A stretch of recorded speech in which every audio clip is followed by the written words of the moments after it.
Hi everyone, my name is Cydney Marr, and as you know, I'm your product development strategist, and I have a special guest today. Her name is Janette Girod, and she's my friend. Hi Hello. Janette. I was so excited that you agreed to hop on with me today. The reason I wanted to is because you were doing an absolutely fabulous and fun Facebook Live in one of our private groups, and it reminded me, oh my goodness, after all, because I have so much experience in being a QVC presenter and all of those hours, I forgot about all of those things that we do naturally when things happen. And then all of a sudden it was like, oh my goodness, these are the things that are stopping some of my friends and clients from getting on Facebook and doing their videos and doing those wonderful, very authentic, very interesting conversations, as opposed to, as you were saying, maybe what's making them show up on video, but maybe not as themselves, and what is Mhm, preventing them. So mhm. you are a video marketing strategist and confidence coach. So I'd love to hear a little bit more about what you were talking about in that private Facebook group that we'd love to share with our audience. Thank you. Yeah, this is my favorite thing to talk about right now because what I see a lot is people finally pressing the button on record for video because they've been told for years now that it's time to jump in. Um, but when they finally do, it's not really them. They shrink because it's scary, right? And the quickest way to make our personality disappear is to get scared. And so even if you have the most beautiful lighting and really flattering filter, and you've got, great content all laid out, if you show up scared, you're just not going to be so engaging because you're not going to be present. There's part of you that's still hiding, and people can sense that and they're just not drawn to it. So, 100%. Yeah, I'm going to just interject here because I remember when I had my fashion company and I was first starting or venturing out into the TV shopping channel world. And one of my friends' husbands is a wonderful product photographer. So I went to his studio and thought, okay. And he said, well, bring, these are the kinds of things. And as a designer, I was used to being what I call behind the scenes, like not the model, not being photographed, etc. And it's not that I'm not decent to photograph, but I had no idea how to be in front of mhm, the camera. So mhm, I was there, like you said, beautiful lighting, beautiful, nothing could go wrong. He does museum quality work. But when I got the photographs back, Janette, I looked like the doctor's wife. I didn't look like me. So no wonder no one really liked the photographs, even if I mhm, was a professional photographer, I didn't mhm. show up as me. Yes, yeah, and people, they're responding so much more to the energy that you're bringing Yeah. to, whether your hair happens to look great or terrible that day, right? Like that's not what they remember. They remember how you feel to them, especially on video, because the point of video is to let people see, hear, and feel you. And so if you are feeling really scared and tiny, then that's what people are feeling when they look at you. And I think we forget this. And also, I think a lot of video teachers, they have a background in stage or broadcast journalism or presenting, and they just forget. Like that was a million years ago. And the fact that they ended up in those roles probably meant that they weren't that scared in the first place, right? They just forgot some of the things that we go through. Mhm. And as I had to do QVC University. I did go to school for how to Oh, show up wow. on camera, and Fantastic. a lot of those things for like how not to walk out of the frame and how to look into Mm, the camera. But the thing that is really interesting about what you're talking about is that, as you said, we need to show up as ourselves. And mhm, what QVC also reminded us, and that you're reminding me again, is that when we're on video like this, we are in people's lives. We're in mhm, the people are welcoming us into their homes, whether or not they're in the kitchen, in the bathroom, in the living room, on the subway, or in, the maybe as a passenger in a car. They're looking at us, and so we are in their world. So we do want to connect. If we were the person that they bumped into on the street having a great conversation. Mm-hmm. It needs to be that connected. Yes, yes. And that present. So as present as you would be if you were talking to them face to face. Exactly. Yeah. So yeah, that's why I was talking about in that live that you were referring to, all the ways that we can hide when we're on camera. So, after we're done hiding from the camera and putting it off, and it's always at the bottom of our to-do list and we never somehow get to it, when we finally get to it, we can still be hiding. It's just in a different way. We're hiding on camera, I'm calling it. And that's because of the fear. The fear is still there. Even if you're trying to push yourself through it and do it scared, that fear is still there and it can still come across. So that's why it's so essential to actually deal with that fear before you get on camera. Tell me, I remember when you were doing the live the other day, you were talking about doing some practice videos. Maybe they were practice, I don't recall exactly, but then you asked your husband to take a peek at them, and he tell me that story again, because I thought, oh yeah, I'm feeling you. Yeah. So when I first got started, so I am someone who had gigantic visibility blocks. There was a time in my life where being visible was physically dangerous, and that really got into my body. So no matter how much I dealt with like talking myself into stuff, when I got on camera, I would have a very strong fear response, which I'm grateful for now because it made me an excellent test subject to see what works and what doesn't. But yeah, how it came out for me, my fear response. So, the fear responses are fight, flight, freeze, and for women, tend and befriend. So what came out for me initially was fight. And when I recorded my videos, I came off as really stern and my eyes would kind of bug out. And I kind of felt like, well, I'm just emphasizing the important parts. But when I asked my husband to watch them back and be like, well, did I say this clearly enough? He would say, I can't watch those because that's the face you make when you're about to get really angry with me. And I was like, why would I do that? I don't understand. And then I finally realized it's because I was fighting myself to get on camera.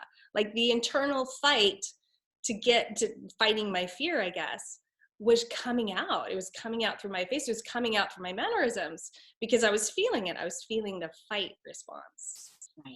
Right. Yeah. Well, what's interesting is that for some of my clients that I'm encouraging to, get on video and to show up, I've also encouraged them to practice. And how do you practice doing a Facebook Live when it's live?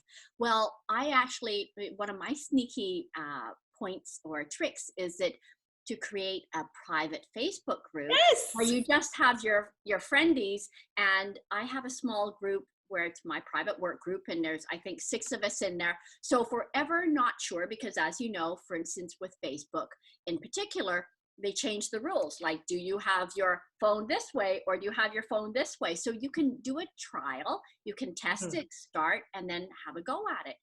And that is one of the things that I've been encouraging people to do, is to do Facebook Lives in a private group. Don't love it, delete it. If you love it, download it, and you've got something at least that you're comfortable doing. I love that. And I call it my secret testing lab where I'll go in and I'll kind of talk through a concept. It's like I'm workshopping it just in the moment. And one thing I love to do, especially if I'm going to go live in a larger group, is to go and run through it in the secret testing lab. And then I'm warmed up. And then I'm not going in cold, because if you notice, it's really easy to you're really nervous at the beginning of your Facebook Live, and then you warm up and you're great, but you've just lost a bunch of people because you went in cold. So if you go in warm, you can hook them in the first few seconds, and then you get much higher viewership. Yes, and what's interesting is that I find that talking about that is that it also is like, when they say meet people where they are, or they say, what are your own personal strengths? For me, because I have, as I had mentioned, a lot of live hours on TV, I'm great live. If you give me a script, I could carry. Like, I practice, I study. I can't do it. Like maybe if I need little reminders, like you said, do our clients or those that we're encouraging to use a few Post-it notes, or we're still looking in the camera, I've even got whatever. it now. Exactly. Like I have, here, I'm going to just reach over on mine. I have, this that I use this on top of my camera, which is really fun because it just looks back at me. And then of course I have Marie Forleo's Everything is Figure Out on the Nice. other side. But there are things that look at me, and I can use as little prompts, just because maybe I have point A, B, or C. Like you said, this whole idea of people like being fearful and not showing up. So how do you encourage them to get over their fear? Like, what did you do? So I went deep on this one because my blocks were deep, and also because human psychology fascinates me. So I learned a lot about the fear response, and about how it's not just all in your mind, it's in your body. And you have to respect that, and you have to actually deal with the chemicals that your body has released. If your body wants to run away, if you're having a flight response, then have a good shake, have a good dance, go for a brisk walk or a quick sprint. Like, allow your body to do what it needs to do so that it can go, okay, I'm fine now, and your brain can be in charge again. Yeah. And also, just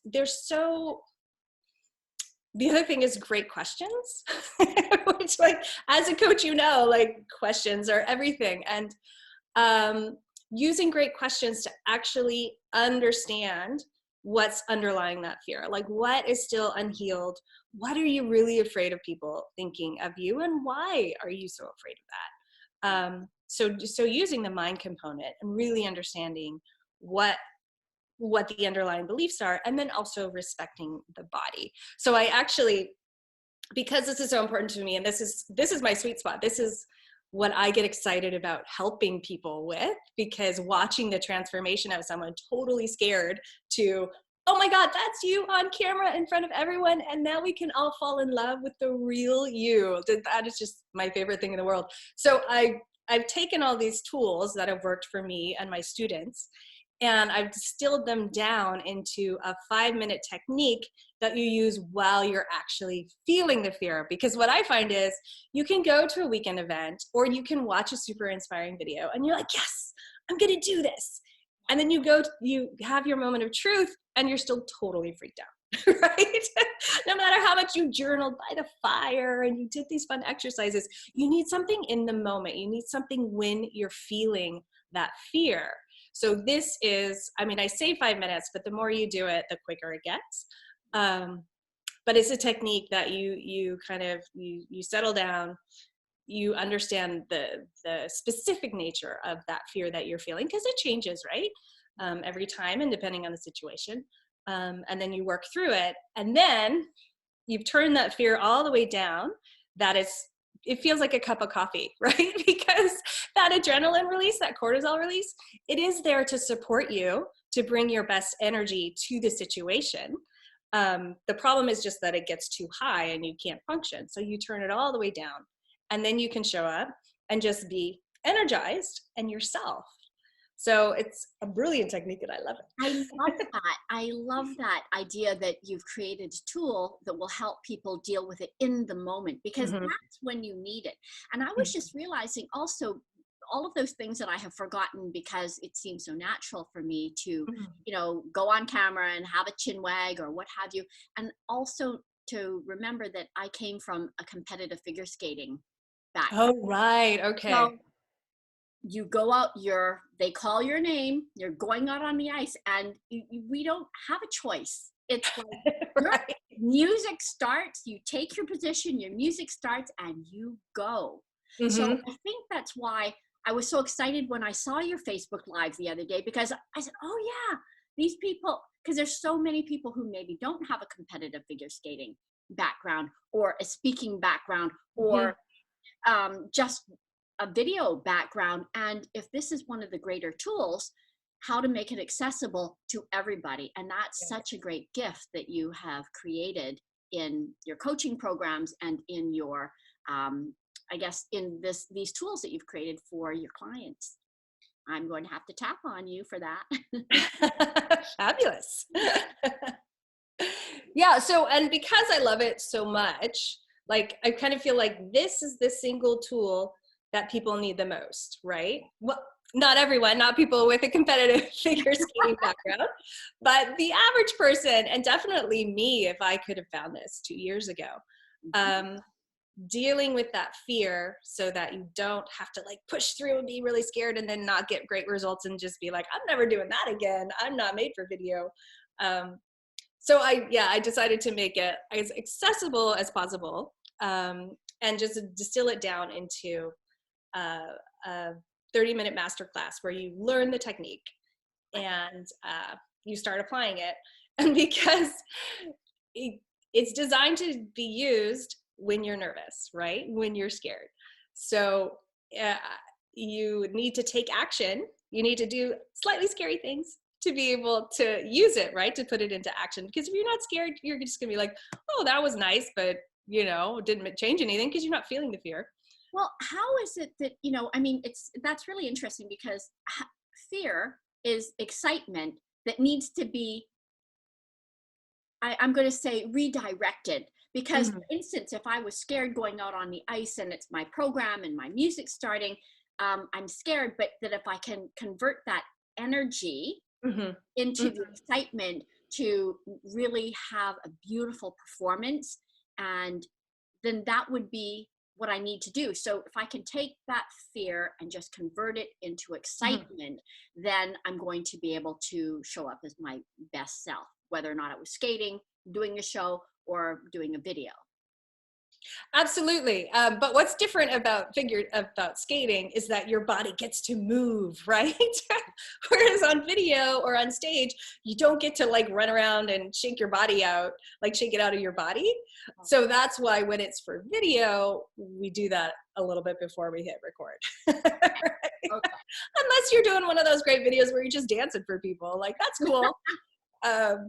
But yeah, no, that's absolutely a component of it. Like you have to let it go somewhere. The difference is when you're on camera, you're generally standing still. So you turn it down a little bit. Yeah. I've definitely gotten on camera way too excited. It's just been like, okay, let's do that again. Let's take some deep breaths and not do so much hand waving at people. It's funny because when I first started, I used to love wearing jingly bracelets. And I had to learn in those days when we're doing TV, you get mic'd up and you have your mic here. And I had to make sure that the jingly necklaces and the jingly bracelet didn't hit the mic, or you'd have the producer in your ear going, Cydney, like, so you have to be really kind of careful with like, and how you're turning and how you're showing things. So the demonstration of products in a way that so that the clients can see it or the viewers can see it and enjoy it and not hit your microphone, as opposed to like we're sitting here on Zoom right now and I've got my microphone in front of me so I don't have to worry about hitting it. Yeah, there's definitely certain constraints that come with being on camera, for sure. So what would you say?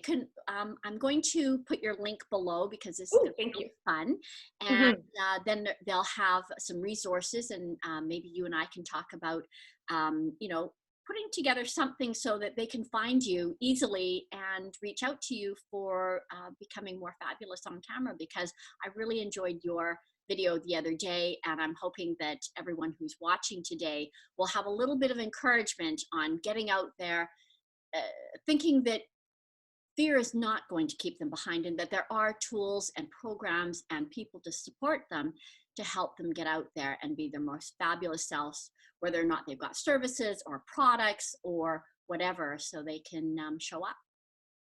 Wonderful. Yeah, the fear is easier to turn down than you might think. You just need the right tool. Well, thank goodness, right? Thank goodness. Yeah, it's so freeing. Yeah. So do you have any parting words or? Yeah, don't do it scared because you don't need to. And once you learn how to manage the fear, you can dream so much bigger and finally take action on all those things that you know you're supposed to be doing, but they're just not that fun when you're doing it scared. Absolutely. And that reminds me of a quote from, I think it's from Tej Mercer, who says, we all need to remember that we are the answer to someone's prayer. So Mm. showing up so that you can be there when someone needs you is really going to be perfect. So I really thank you so much, Janette. I'm My hoping that pleasure. everybody benefited, and we're going to put the links below and make sure everyone can find you. Wonderful. Thank you so much, Cydney. You're welcome.